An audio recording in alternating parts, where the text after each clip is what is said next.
বাংলাদেশের একজন শিক্ষিত ব্যক্তি নারীর মাংসের স্বাদ নিয়ে আলাপ করছে। শিক্ষিত কোন অর্থে? গ্রাজুয়েটেড বা পোস্ট গ্রাজুয়েটেড। এটাই তো আমাদের শিক্ষা মাপার প্যারামিটার, তাই না? তো একজন পোস্ট গ্রাজুয়েটেড ব্যক্তি বলছে যে বিবাহিত নারীর মাংসের টেস্ট খুবই কম, অন্যদিকে অবিবাহিত নারীর মাংস প্রচন্ড টেস্টি। তো আপনার এই টপিক ভালো লাগছে না, আপনি টপিক চেঞ্জ করার জন্য হিস্টোরিক্যাল ইনফরমেশন শেয়ার শুরু করলেন, টেকনোলজিক্যাল ইনফরমেশন শেয়ার শুরু করলেন।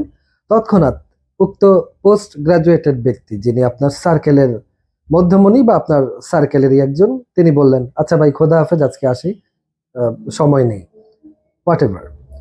দেখুন, আপনি শিক্ষা দান বা সদুপদেশ দান দূরের কথা, উক্ত ব্যক্তির সাথে আলাপই চালিয়ে যেতে পারছেন না, তার আগেই সে তার ধ্বংসপ্রাপ্ত পচে যাওয়া আলাপের ইতি হওয়ায় তৎক্ষণাৎ ওই জায়গা ত্যাগ করছে, তৎক্ষণাৎ আপনাকে ত্যাগ করছে।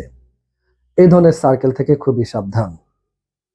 এরা এত মানে বাজেভাবে ধ্বংসপ্রাপ্ত যে আপনি যদি এদের কথায় সায় দেন বা সহমত ভাই বলেন, তাহলে আপনি তাদের চোখে শ্রেষ্ঠ ব্যক্তি হবেন, অন্যতম বন্ধু হবেন, অন্যতম সহযোগী হবেন।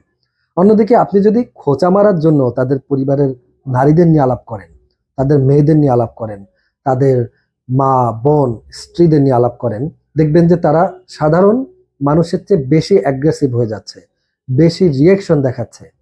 একটা সাধারণ সুস্থ মস্তিষ্কের মানুষকে তার মা বোন বা স্ত্রীদের নিয়ে গালিগালাজ করলে সে যতটা রিয়েকশন দেখাবে তার চেয়ে অনেক বেশি রিয়েকশন দেখাচ্ছে এই ধরনের নারীদের মাংসকে অলওয়েজ কম্পেয়ার করা পোস্ট গ্রাজুয়েটেড ব্যক্তিরা, এবং এরা অধিকাংশই পোস্ট গ্রাজুয়েটেড।